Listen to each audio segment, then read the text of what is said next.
तुला एक सांगायचंच राहून गेलं बघ, पाड्यावर महाराज आला आहेत. हा अगं मग त्यासनी घरला घेऊन यायचं ना. हे काय नवीन चालवलेस तू? पहिल्यासारखं चिडत नाहीस, पूजाला नाही म्हणत नाहीस. कोणता देव भेटला म्हणायचं तुला? कर चेष्टा कर बापाची. हा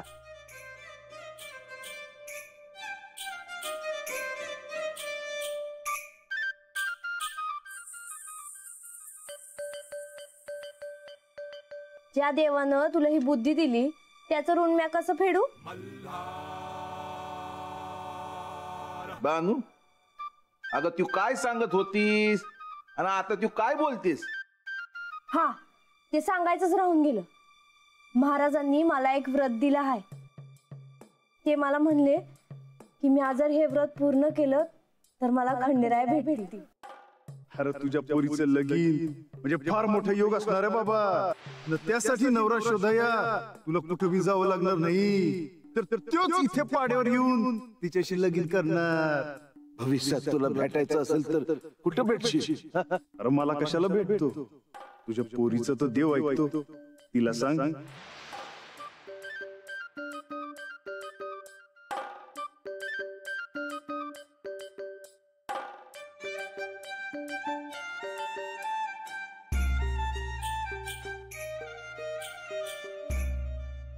बानू तुझं मन ज्यात रमत ना ते समज तू कर.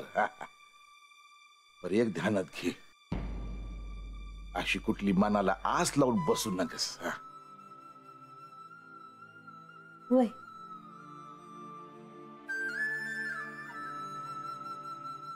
कळतंय मला.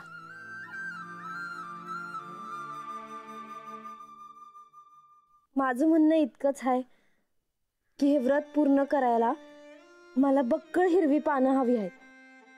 त्या समध्या पानांचे द्रोण करून त्यात सुवासिक पाणी घालून खंडेरायासनी नैवेद्य दाखवायचा आहे.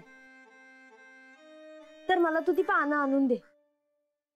म्या कवा नाही म्हणलं. आता जातो आणि पानं घेऊन येतो.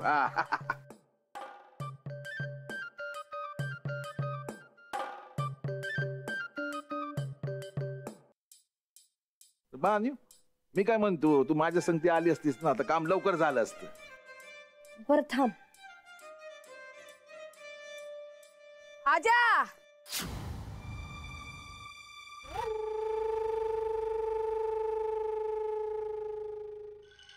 येऊ काय? पेठेला गेला असं कळलं. कवा आलायसा?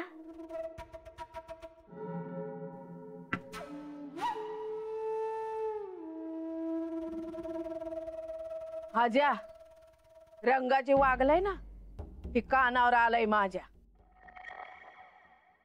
घरात त्याला असा सोलून काढलाय का नाही, परत बानूच्या वाटेला जाणार नाही ते.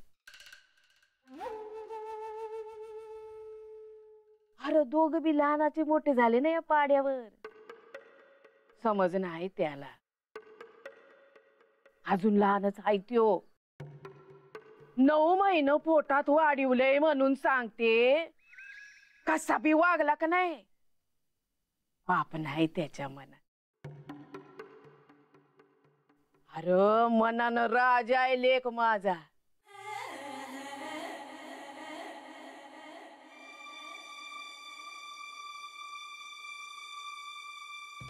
बानू तू बी मनात राग धरू नको बरं का. मावशी या पुढे जर तो बारा वागला तर माझं काय बी म्हणणं नाही.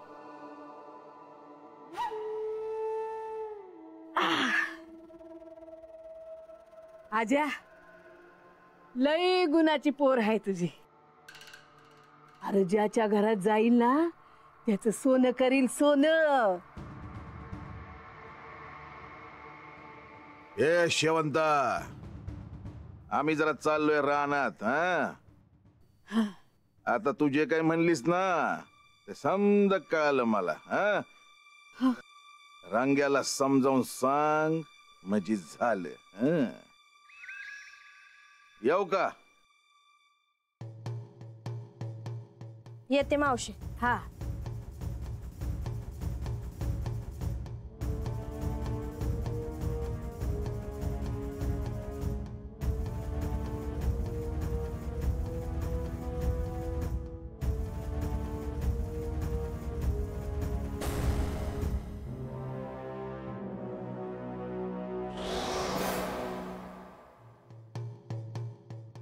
आयुष्यात पहिल्यांदाच अशी पिंड पाहिली. अशी पिंड बनवायला कुणी सांगितली असेल? का सांगितली असेल? ह्याचा शोध घ्यायच पाहिजे.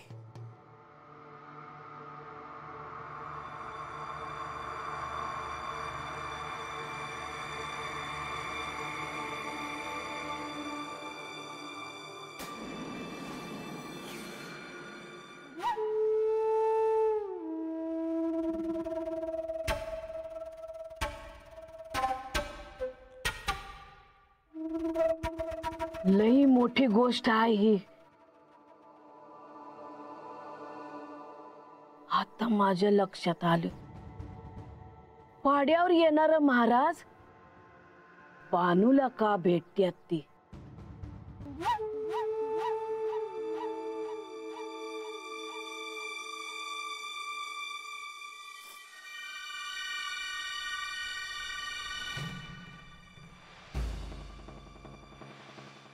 अरे आता ते इथे येऊन गेलेले अतिथी आपला कमंडलू इथेच विसरून गेले.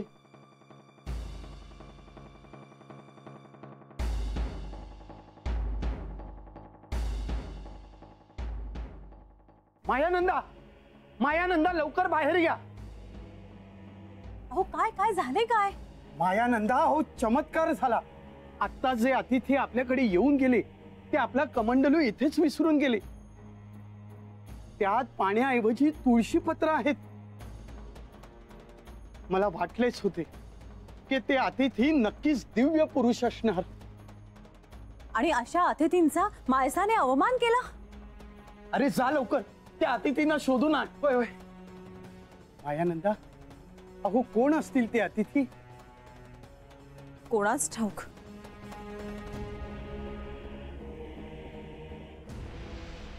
कार्य निर्विघ्नपणे पार पडण्यासाठी एक अत्यंत परिणामकारक असं एक व्रत मी आपल्या कन्येला देऊ इच्छितो. नारायण नारायण. थांबा. माझा विवाह पार पाडण्यासाठी श्री खंडेराय समर्थ आहेत. त्यासाठी मला तुमचे कोणतेही व्रत करण्याची आवश्यकता नाही. मालक, काय रे एकटाच आलास? ते अतिथी कुठे आहेत? मी त्यांचा सगळीकडे शोध घेतला पण ते कुठेच दिसले नाहीत. अरे असं कसं होईल? आत्ताच तर इथून गेले. ते फार लांब गेले नसतील ते. अलग मी साऱ्या नेवासेत त्यांना शोधले पण तरी ते कुठेच दिसले नाहीत. जेव्हा कमंडलू मध्ये तुम्ही मला पाण्याऐवजी तुळशी पत्र दाखवलीत तेव्हाच मी समजले ते साधे अतिथी नसावेत. त्या दिव्य पुरुषाने आपल्या घरी काहीतरी महत्वाचे कार्य पूर्ण करण्याच्या हेतूनेच प्रवेश केला असावा आणि त्यांचा माणसाने अवमान केला. आता काहीतरी अनिष्ट घडायला नको म्हणजे झाले. मायानंदा, तुम्ही जरा शांत व्हा. ते अतिथी नक्कीच दिव्य पुरुष होते, परंतु काहीतरी अनिष्ट घडावे असा त्यांचा मानस नव्हता. कदाचित त्यांना विस्मरण झाले असेल, परंतु त्यांना आठवले की ते आपल्या कमंडलू न्यायला परत येतील सुद्धा.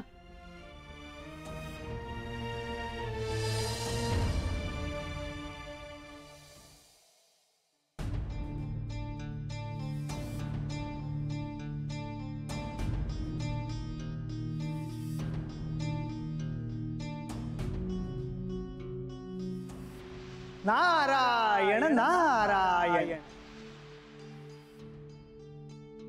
मला एक प्रश्न पडला. विष्णूला प्रिय असलेली तुळस एका शिवभक्ताच्या घरी कशी? मी अशा शिवभक्ताला ओळखतो ज्याच्या घरी बेलाचे झाड आहे आणि त्याखाली शिवलिंग आहे. मी अशा शिवभक्ताला ओळखतो बेलाचे झाड आहे, ज्याच्या घरी बेलाचे आणि त्याखाली शिवलिंग आहे आणि त्याखाली शिवलिंग आहे आणि त्याखाली शिवलिंग आहे.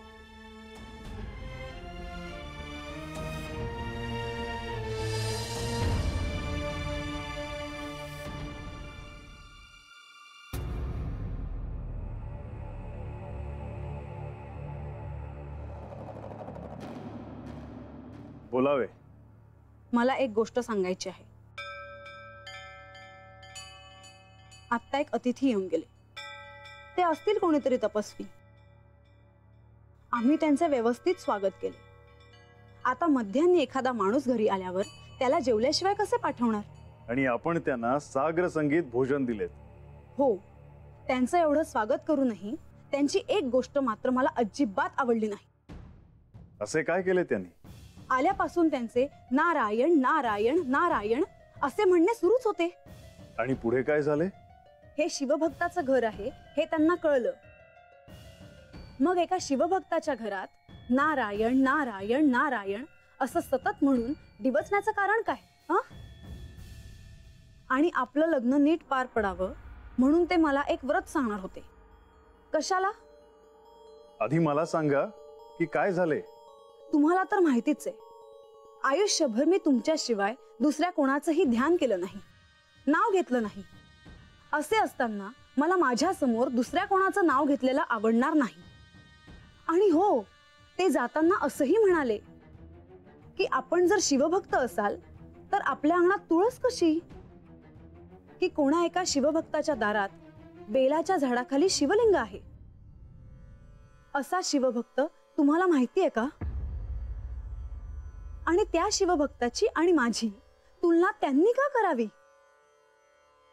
म्हणजे तुम्हालाही असं वाटतंय की माझं म्हाळसाचं चुकलं?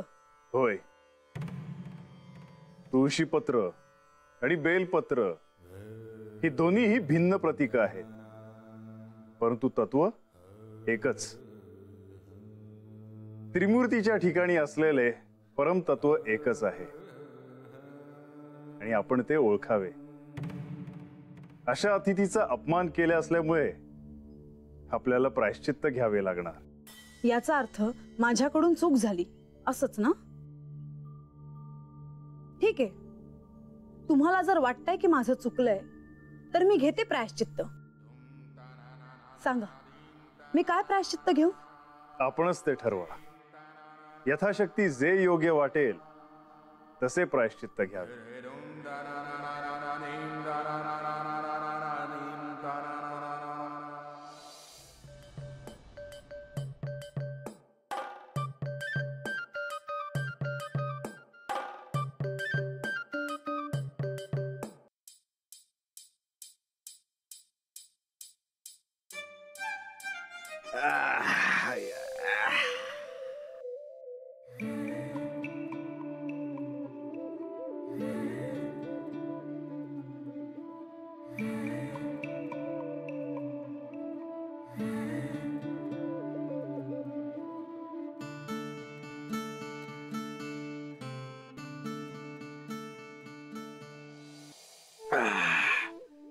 तू पी, दम खा की पाणी पी. हा,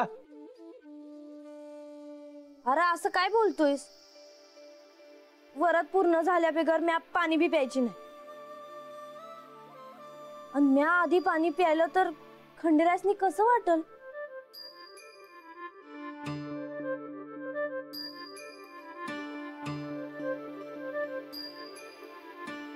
आता म्या माझं काम करणार आहे. हा. हे तिकडे घेऊन दे की रे बा.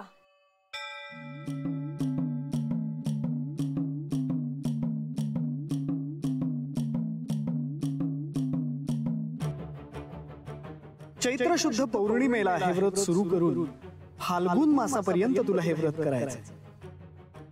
पहिल्या चैत्र शुद्ध पौर्णिमेला हे व्रत सुरू करताना तुला खंडेरायांना 325 द्रोण अर्पण करायचे आहे.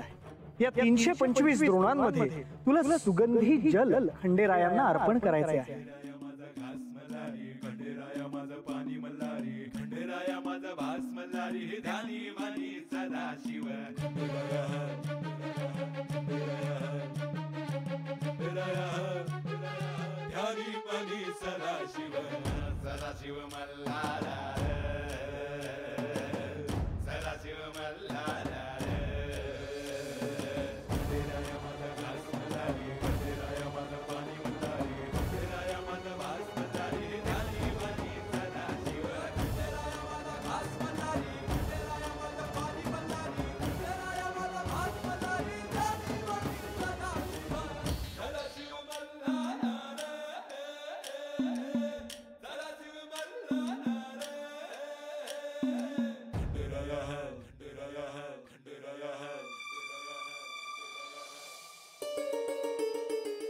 हरबा काय करतोयस? अगं पाण्यात फुलं टाकलीस ना, वास घेतोय. अरे देवाचा नैवेद्य आहे त्यो. देवानं घेतल्या बिगर आपणच वास घ्यायचा वय. अरे म्हणजे आपणच नैवेद्य घेतल्यासारखं होतंय ते. हे का? चुकलं चुकलं चुकलं माझं, हा, चुकलं. तू चालू दे. हा?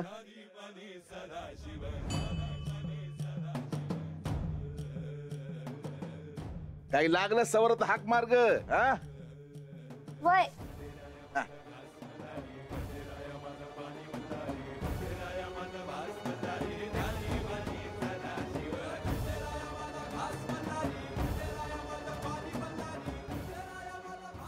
तेव्हा खंडेराय,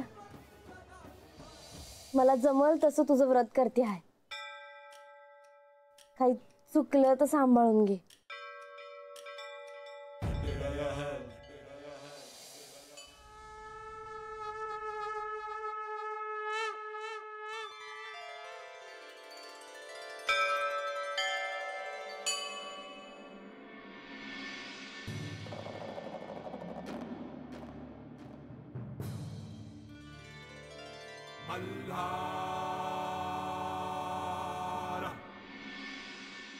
नंदी,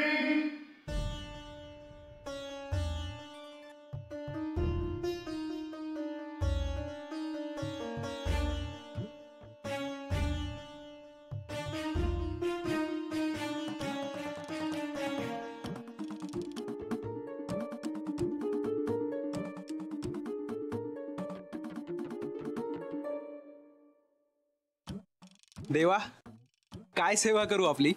नंदी, आज सुगंधी जल पिण्याचा योग आहे, तेव्हा आम्हाला ते जल आणून देणार का? आपण आज्ञा करा देवा.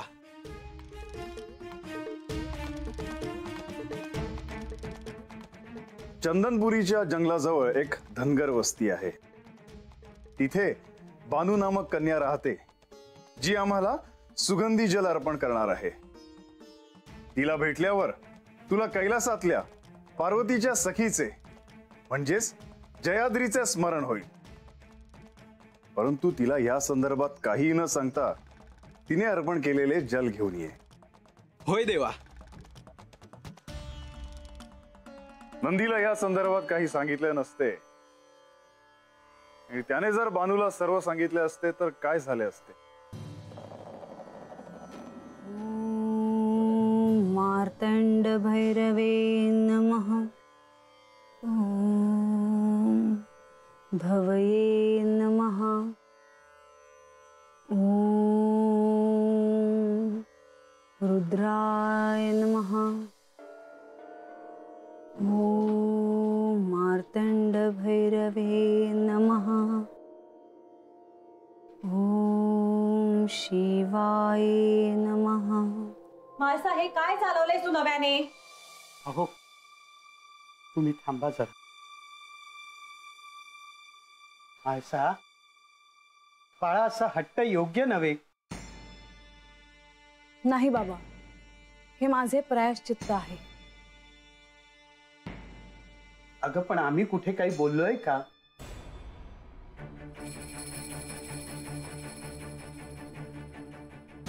बर, तुला हे प्रायश्चित्त कुणी घ्यायला सांगितलंय का? जोपर्यंत मला स्वतः खंडेराय सांगत नाही तोपर्यंत मी अन्न काय जलग्रहण देखील करणार नाही.